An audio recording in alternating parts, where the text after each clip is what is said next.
최고.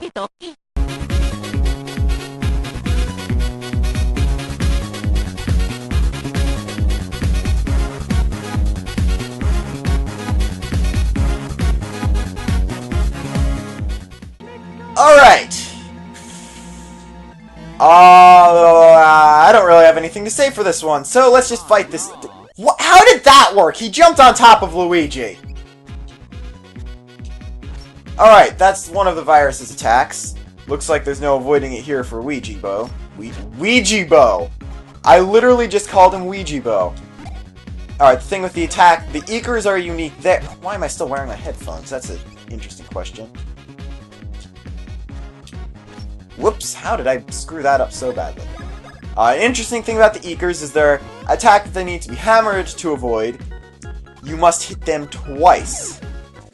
And they have very low HP because of that stuff. Okay, so, more viruses. Luigi! Why? It's not that it's difficult. I hit him by complete accident.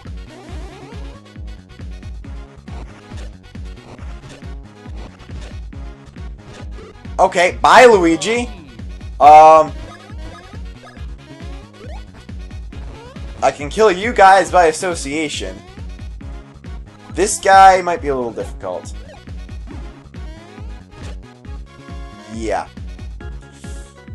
I will Mushroom Mario and get my meticulous rhyming out of the way. See if I can hit this guy.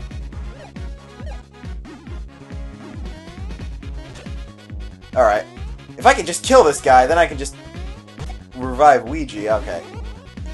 Alright, you got pissed. This is going to be difficult. If one hammer strike wasn't going to be enough to kill him. So what I think I'm going to do is, if a bro is KO'd,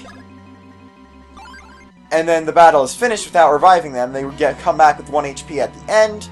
That was kind of an easy way to do it. Laser Sniffets, out of battle, they do attack like that. There we go. There's the first strike for you. I'm sorry, I just love, like... Keep in mind, unlike most Mario RPGs that take place outside the Mushroom Kingdom, Mario and Luigi come here on a mission. They don't come here on a vacation like they did for Pillow Island and Dream Team. Most RPGs start with Mario on a vacation. For whatever reason, they just do. Now, it looks like Mario hit level 15 here. Looks like we're upping BP then. So, this theme, the battle theme for this game, always makes me think vacation for some reason. It's just that kind of light, airy thing that just makes you think like you're on a trip and you're just having fun. Because it's a very fun battle theme for suiting the introduction, very well suits the introduction of a very fun new battle system. But I just don't know why. It always makes me think vacation-y thing, because I guess, like any GBA game, it's got the soundtrack has a little bit brass reliance, which isn't a fault of the game. It's pretty much technical limitations of the GBA.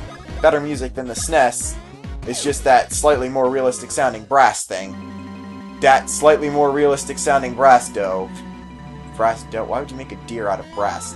Anyway. It might just be the trumpets and the way they're set up. It just makes you think less adventurous. Granted, some of the overworld themes later on in the game especially have a very adventurous vibe to them because we're adventuring through mysterious ancient areas. There's one of those in every RPG. That's not a spoiler. And the overworld theme fits it fine. Battle theme outside of bosses never changes, though, unlike later games where different characters or different special occurrences had different battle themes, like Real World and Dream World and Dream Team, or Bowser and the Bros in Bowser's Inside Story. Music doesn't change except for bosses. Very few bosses have unique themes. You're mostly stuck with the regular boss theme. Always jump early there for some reason. Outside of several very specific bosses, Popple being one, the final boss obviously being another one. You're not going to have a game with non-unique final boss theme. Oh, also, I keep forgetting, don't jump on Eekers. They get steamed, literally. So, yes, you're stuck with this standard battle theme for the whole game, even when you're fighting alone as one of the bros. They have special enter battle quotes for being by themselves. Also, different viruses. They have slightly different. Based on their attributes and the personalities of the individual virus characters from Dr. Mario, they kind of have different ways that they act at the beginning of a battle. Luigi seems to love getting his head chomped on by viruses. I don't know. I mean, I should be thankful my tank is the one taking all the hits, but this is getting annoying that I can't dodge as well with Luigi than Mario. Alright, Luigi will take his poison damage, knock you both out. It's doing pretty good. I'm going to need to use another nut or something after this fight, but provided I can actually KO the Eeker here. That's the good thing about having so many mushrooms. A lot of the enemies outside Bean Bean Castle are so designed that they're just going to give you a ton of mushrooms just for beating them. And in fact, it's a better spot for mushroom grinding than level grinding anyway, since they don't give you much EXP in the first place. But anyway, coming back to the battle theme, to me, it just always felt vacation-y and like a light trip type thing. Like, in the future, I guarantee there's going to be another Mario RPG that starts with them taking a vacation and then something happens.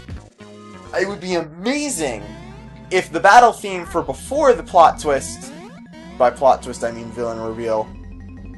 Alright, so generator service room is that way, sun doors to the east. If the theme is something like, say, a remix of this, where it's light and vacation-y, when Mario's still on vacation and not on an adventure, then it changes to something resembling a battle theme. But anyway, keep in mind, I'm going to play a small snippet of the Super Mario RPG standard battle theme. Alright, Sundoor release code is there. We're going to need to keep that in mind. It's an arrow pointing to the left. And then there's also another one that's like a 7. Interesting. So let's take these guys out before anything happens there. Ooh, another new enemy! That is the Mecha Chomp. I'm going to want to let it attack, so I'm going to attack the Laser Sniff it here. I wasn't purposely botching that. So pretty much, they turn the color of who they're attacking, and then extend their head. Once they take half HP, they start sparking, and they'll attack the opposite color. Simple, generic bulky enemy. A little hard to avoid because they barely give you enough time. It's best to, as soon as the color changes, instead of reacting, hit both buttons. So, what do we gotta do here? This is the Sundoor release thing. Hammering these guys will change their coloring. So, let's see.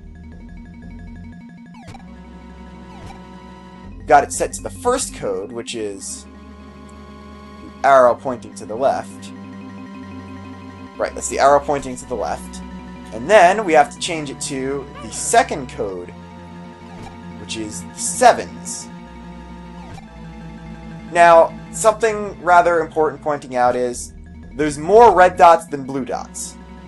The two settings are blue and red. So, honestly, best course of action is to just remember where the blue dots are. Which I failed doing. I made these blue instead of red. If you remember where the blue dots are, there should only be 4 each time and the rest are red. If you remember where the blues are, anything that's not blue is red, make it red. Pretty simple. So, after entering both of those codes at one point, all the statues disappear, and that sun door will open. But anyway, once we get to another break where I can explain things, sun door will start shooting light out. It'll hit these mirrors, and once it hits a specific mirror, it will unlock a new door for you to go through. That's the mechanic of the Woohoo University. It's shining light to open doors, like several Zelda dungeons I don't want to mention because I fear I'm going to spoil a later dungeon in Skyward Sword. So, while we're fighting these viruses, I'm going to remove the game audio at some point in these battles. and replace it with the standard battle theme from Super Mario RPG. Because this theme is actually... Mario's dead there. It's actually a remix of that battle theme. You'll see, it's a little confusing how it fits because two different parts take the place of literally the one part in SMRPG version. SMRPG version is obviously the original one. Paper Mario took a completely new theme. But since this is a little closer to... Well, actually, no, this is closer to a new thing than... It's closer... This is not close... Paper Mario, of course, was originally a sequel to Super Mario RPG.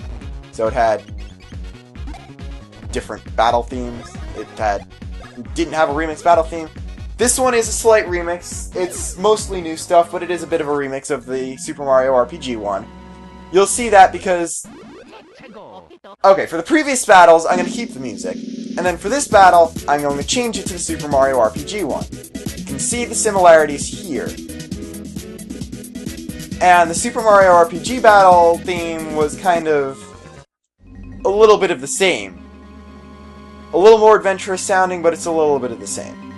But it's you'll see by the way it sounds if you've never played the game. So this introduces a new block. One bro hits it, the other bro hits it. Goes back and forth every time, and you'll get a coin for each one. Goes faster over time. Pretty much a reaction thing. This maxes out at some number, and each of these blocks can be used 3 times.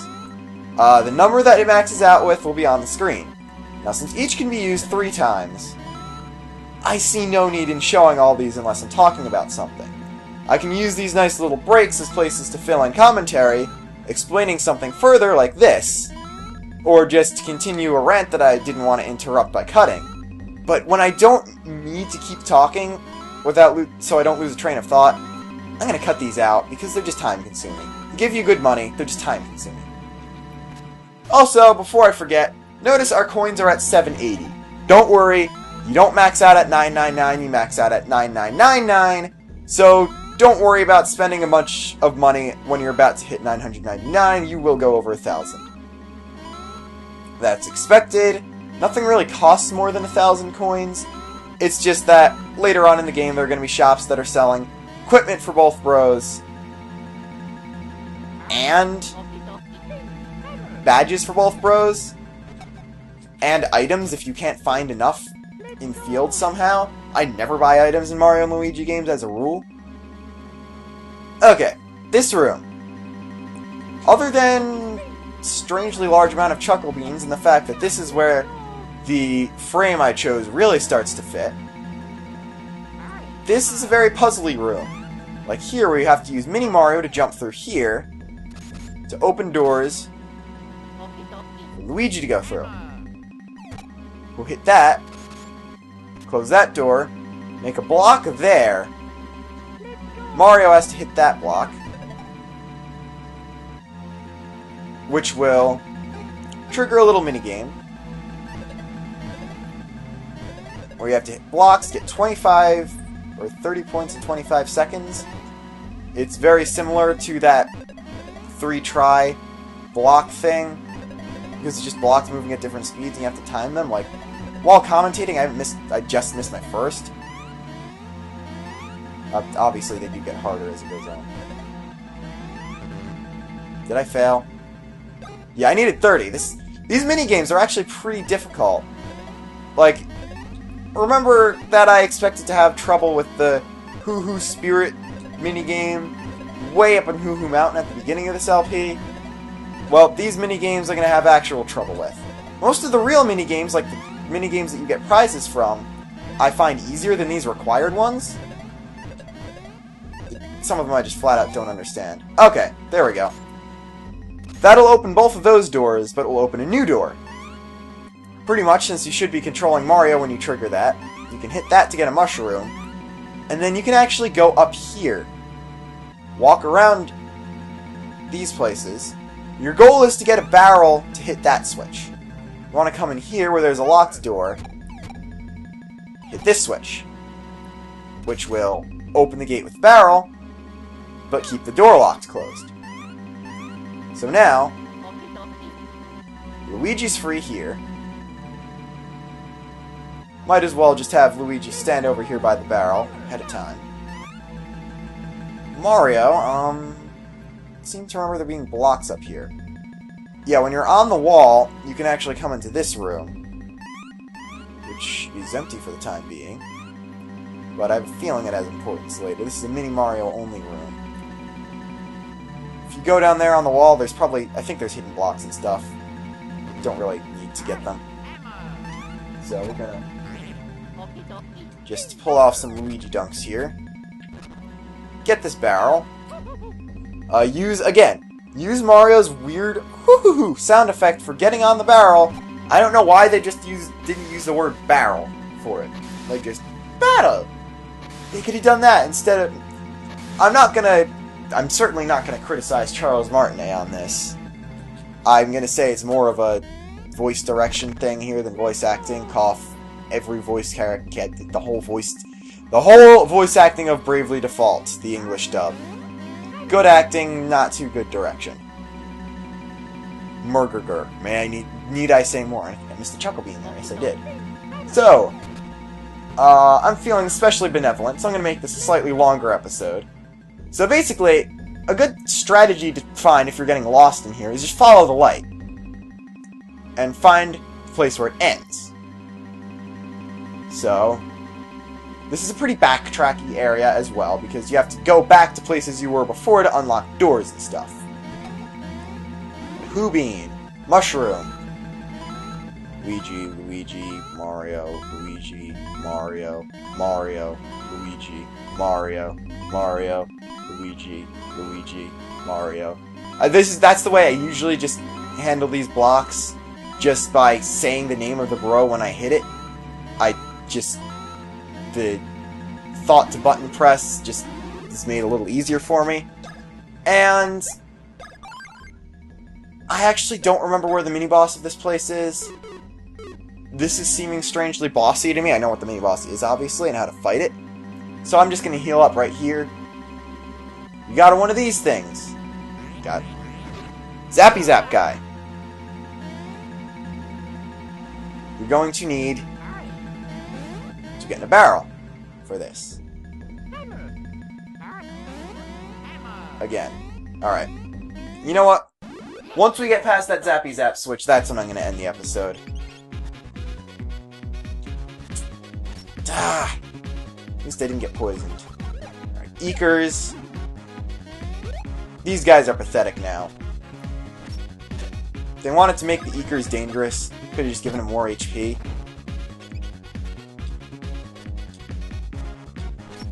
Also, I forgot to mention, viruses, since there's an easy way to insta-kill them, they have a counterattack instead. See, Eekers have 14 HP, I think. 14, this late in the game. The viruses, if you were to fight them, normally would have more. So again, I'm just gonna level up Mario's BP, since, of course, I only get the one bonus, since I did it twice in a row. Oh, no. No, I don't know. It's kind of late, it's 9:30. Don't really know what to say. But, yes, the more laser sniffets, nothing we haven't just dealt with in the past episode. Take my 9 damage. Give my 9 damage. Don't want to take 9 damage when the max HP of your bulky character is 45. Mario RPGs tend to run on the low side in terms of both character and enemy HP. I'd be impressed if you had 200 HP by the end of this.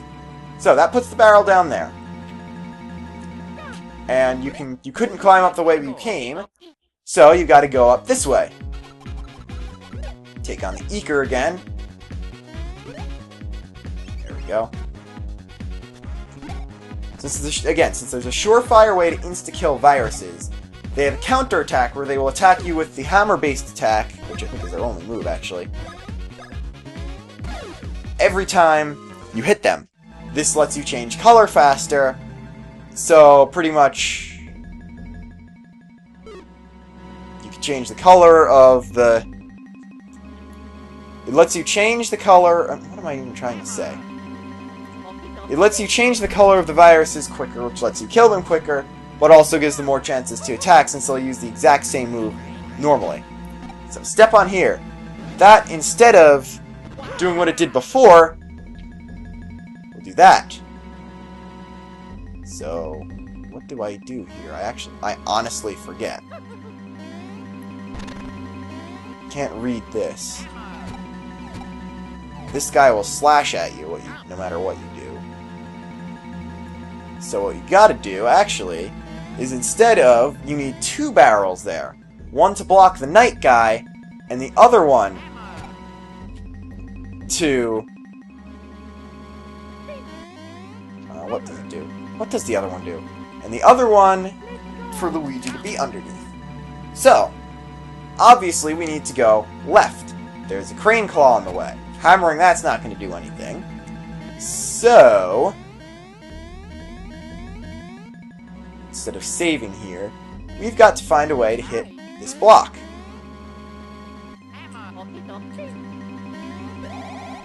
Or we could just spin jump across here. Because we don't actually need to hit that block right now. What we need to do is hit that switch, which opens a mini Mario pathway right there. I like the level design here. I'm kind of forgetting that I actually really like the level design in here. It gives you so many different mechanical-based puzzles. So, you got a maze here. Those things can't be smashed with your hammer. You just gotta find your way through to the switch at the end. And this is a trial and error type thing. So there's really no right way to do this, just... There's no need, unless you're speedrunning the game, you don't need to memorize the maze. It's not a difficult one. You go down a dead end, you walk back 6 steps, you find the way forward. Trial and error maze, very simple once you figure out that it's just trial and error. That lowers all the pegs, as well as puts another barrel down there. Now, as you saw, 1 barrel was in front of the knight guy. That's the barrel that came down before. You can get these barrels, you obviously get the barrels in either order. There's no reason to do it in a specific one. I'm gonna get 1 coin here, because why not? Forgot Luigi's a little low on HP, but again, why not? Honestly, why not? This one leads here, which is blocked off. So you can get those 2 barrels in either order you want. It's actually probably better to do the opposite way than I did, because you get here first. And that's sort of hinted by the fact that the barrel you don't go under is first, or the barrel you don't go under is done by the way closer to the entrance to the 2-prong puzzle area, so I'm just going to call it, I don't know. Don't really know what I'm doing here. Because the barrel you don't use is the first one you're supposed to get, and the barrel you do use is the second one, like you go in order, in reverse order of importance. So now, this will bounce off that, and instead of hitting the face, we'll hit the panel, which will drive the crane crazy, pick up Luigi's barrel, and take it away. So now we're stuck as Mario, which means that I've been Leader of Luxinape, signing off. Bum bum bum.